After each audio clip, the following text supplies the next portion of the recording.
Les concertations ont été initiées par la coalition nationale pour la diversité culturelle, qui a des démembrements dans tous les cercles du Mali. Donc les concertations que nous avons connues ont été des concertations réalisées dans les 7 cercles de la région de Sikasso.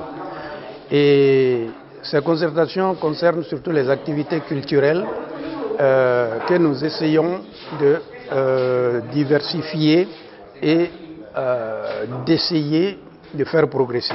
Les concertations ont servi au peuple et à tout le monde, à tous ceux qui les ont suivis, de nous conscientiser sur le niveau des déficits artistiques ici, enfin chez nous quand même, et nous a permis pareillement de savoir chercher des solutions.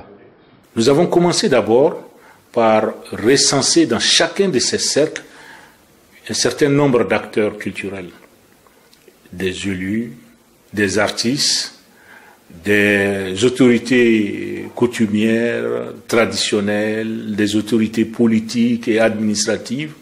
Une fois que nous avons fait cette réunion dans chaque cercle, nous avons organisé les concertations et entre eux, nous avons discuté durant 3 jours. Quels sont les problèmes? Quelles sont les solutions? Qu'est-ce qu'on peut faire? Ensemble, nous avons défini un plan d'action. La mise en place du réseau de diffusion et de distribution Sirabo est fonctionnelle. Ses principales activités sont l'organisation et la mise en place des logistiques et structures de gestion, la formation des élus, l'organisation de tournées. Nous avons donc, à partir d'octobre, lancé la première tournée avec Mamou Sidibé. Le spectacle a été merveilleusement accueilli. Partout, le public est sorti nombreux. Il y a eu des initiatives assez originales pour mobiliser le public.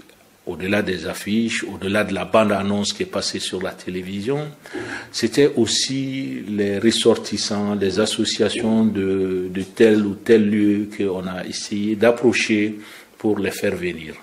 C'est aussi des parrains et des marraines qui ont été choisis par les bureaux que nous avons mis en place dans chacun des cercles qui devaient parrainer ces spectacles-là. Ça a été aussi les radios de proximité qui ont été impliquées dans le processus.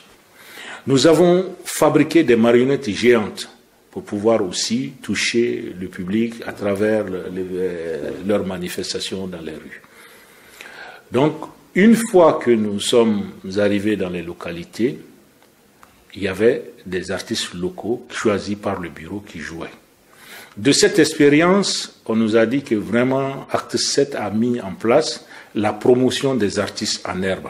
Parce que ces artistes, ils avaient la possibilité de partager la scène avec des vedettes, des personnes déjà dont la réputation artistique est assise, mais en même temps, ils recevaient un cachet à la fin du spectacle de leur prestation.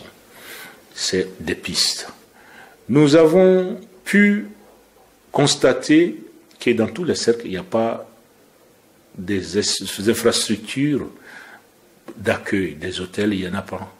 Des restaurants, il n'y en a pas, ce qui peuvent devenir des projets. Nous avons vu aussi qu'il y a des lieux magnifiques, les uns et les autres nous ont confiés pour pouvoir faire le tourisme, pour pouvoir recenser ces lieux culturels que la quasi-totalité de nos compatriotes ignorent.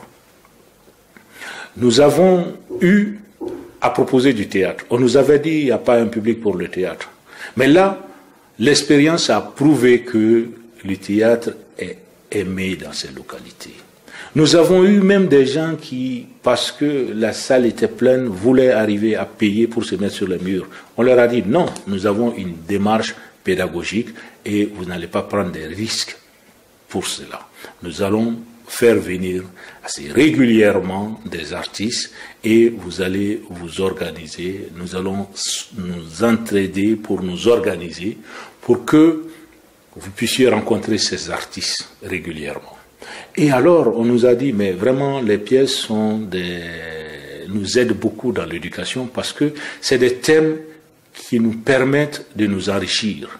Et qui, quand je te parlais tout à l'heure des difficultés par rapport à l'éducation, l'alphabétisation, l'accès à l'information en général, y compris avec Internet, vous comprenez alors que des manifestations artistiques de théâtre comme celles que nous avons proposées puissent être des moments d'information, d'éducation et aussi de partage avec la communauté.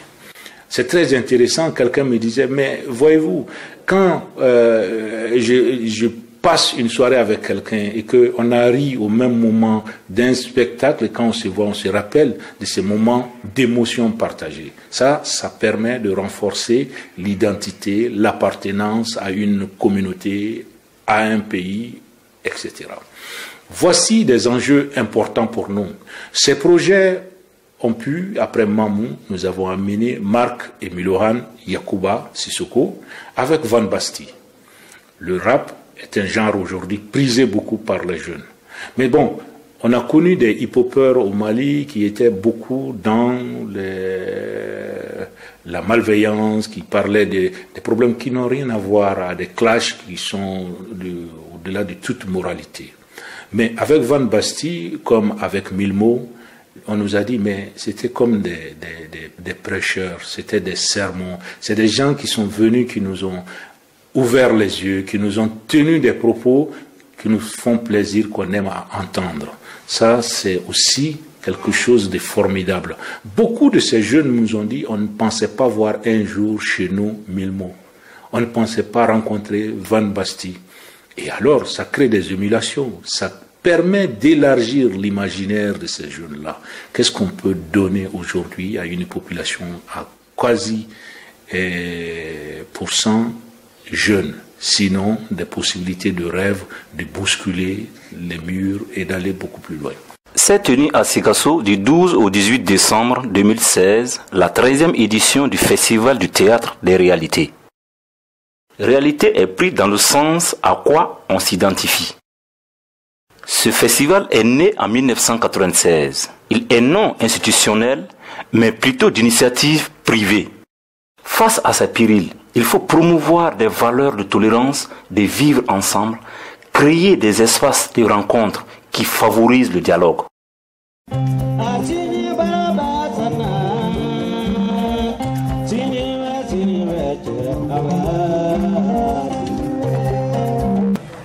Mais je souhaite longue vie à ce festival.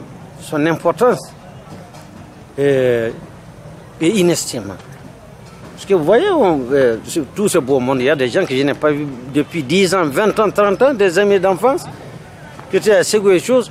C'est pendant ce festival qu'on s'est rencontrés, parce que c'est la joie, c'est de la gaieté, c'est de la vraie retrouvaille. Et tout ce qu'on fait ici est sincère.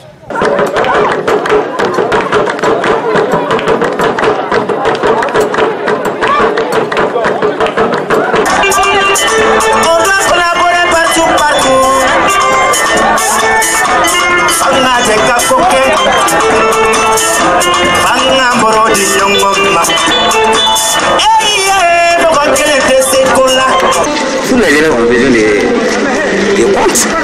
Ça fait partie du programme. On devrait associer les élèves de la 10e, c'est en 10e qu'on fait l'écoute. Ça nous permet de bien s'exprimer en français et ça nous donne des conseils aussi.